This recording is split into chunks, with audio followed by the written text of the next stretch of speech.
If you like what you're hearing, why not try a StephCast subscription? Only $4.95 a month if you buy a year in advance. Go to StephanieMiller.com to find out how. We saw a story in the the name is the San Diego Gay and Lesbian News. It's kind of a big story, I think. Yeah, it is.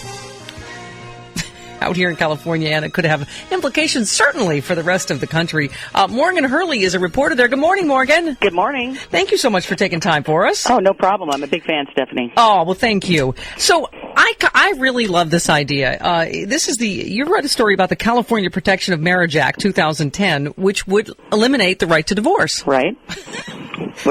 How hilarious is this? Yes. It is hilarious on one hand, but it's quite serious on the other, if you think about it. Well, I know. I mean, the thing is, who is it, Chris? Anthony Weiner, he's a congressman, put forward this resolution for Congress people to get rid of Medicare, right? That's right. To go, look, if you're so against government health care, and of course people go, oh, that's just ridiculous and it's a stunt and whatever, but it's like, look, put your money where your mouth is. Don't be a hypocrite. Exactly. So I guess this is obvious. His name is John Marcotte. Mm-hmm. Am I saying that correctly? I think Marcotte is correct. Okay. So you write, it's hard to figure out where he's coming from. Here's what's clear. He took a logical idea, developed a cause around it, established a website, created a firestorm of support, and just got authorization from the Secretary of State in California to move forward in getting signatures to put his cause on the ballot next November. So his cause, of course, eliminating the right to divorce in the state of California. He has said a divorce ban is the next logical step after Prop 8 to protect the sanctity of marriage. He believes the people who supported Prop 8, but not this measure, they're hypocrites. Right. And, I think that originally he did start as a parody, and that's why I say in my article that, he's so ambiguous. On one hand, it sounds like he is a strict proponent of Prop 8, but really he's trying to prove a point that, if you people are so against gay marriage and think gay marriage is going to, do something to your own marriage, then why not eliminate divorce? And, I thought the same thing last year when Prop 8 was on the ballot. Well, but you write about this, that, you say, is he anti-gay? Is he anti-anti-gay? and then you say everything about him, as you say, is completely ambiguous. You say that your opinion is he just wants to show how ridiculous we all are.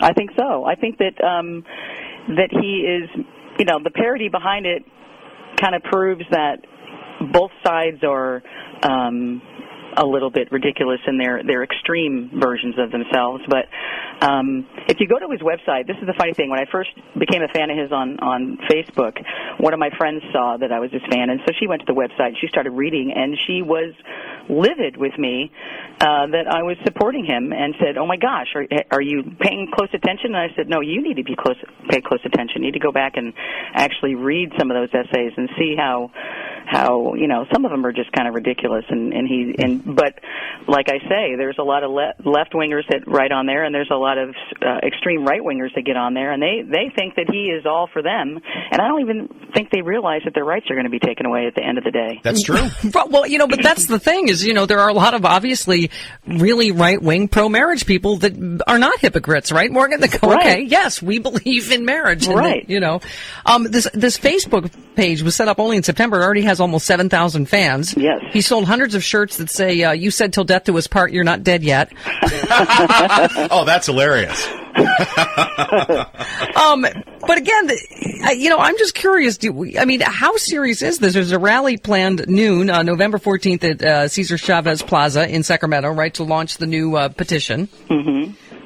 So what's going to happen with this? He's having a big wedding, mass wedding on the steps of the Capitol, evidently, and I think that he wants, gays and straights to participate in that.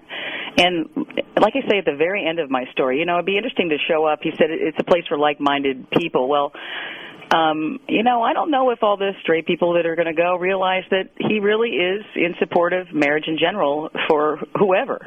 Right. That's what, it says the 2010 California Protection of Marriage Act's Facebook page is offering ride shares to the Capitol for the rally so people all over the state can meet like-minded folk. And you say, your last line is it might be interesting to see just who these like-minded folks might be, because you're right. You might have everybody from far right to far left. I've listened to him on several radio programs and read articles where he's been interviewed, and again, every time he's ambiguous. Every time. I don't really think that he thought he'd get this far. Wow. So it's basically performance art. That, with a political point. That's a good way to put it. Yeah. He's Andy, what's his name? Andy Kaufman. Yeah.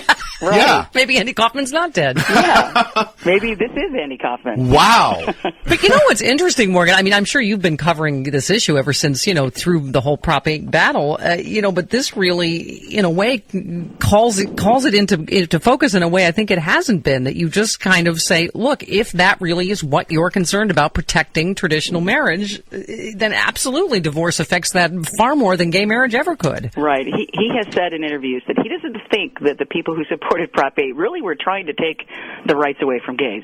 They just wanted to protect the sanctity of marriage. Well, then the next logical step is to vote for this ban on divorce, and then you'll be married forever, and that'll be great. Yeah, exactly. It's interesting, the timing of this. I don't know if you saw it. I just happened to watch over the weekend, Outraged on HBO. Have you seen that? Or Outrage? No, I didn't see that. It's about a lot of which we've seen particularly in this past year, tend to be Republican, but in the closet, gay Republicans that have taken such a strident stand against gay rights their whole life. Mm-hmm. Exactly. And again, that's, obviously the point of it is more the hypocrisy. Right. Well, I think that sometimes people who are really homophobic do have, issues that they're trying to deal with internally. Yeah. Well, what do you think will happen with this whole, how do you see this going? Well, gosh, I woke up this morning thinking about that very question. I don't think that it will pass, just because I just don't think it will. I think that there'll probably be, once people realize exactly what's going on here, maybe there'll be a little bit of an uprising against it to say, well, yeah, I'm happily married right now, but what if I do want to get divorced? Yeah, how would I like to have my rights taken away? Yeah, exactly. Yeah.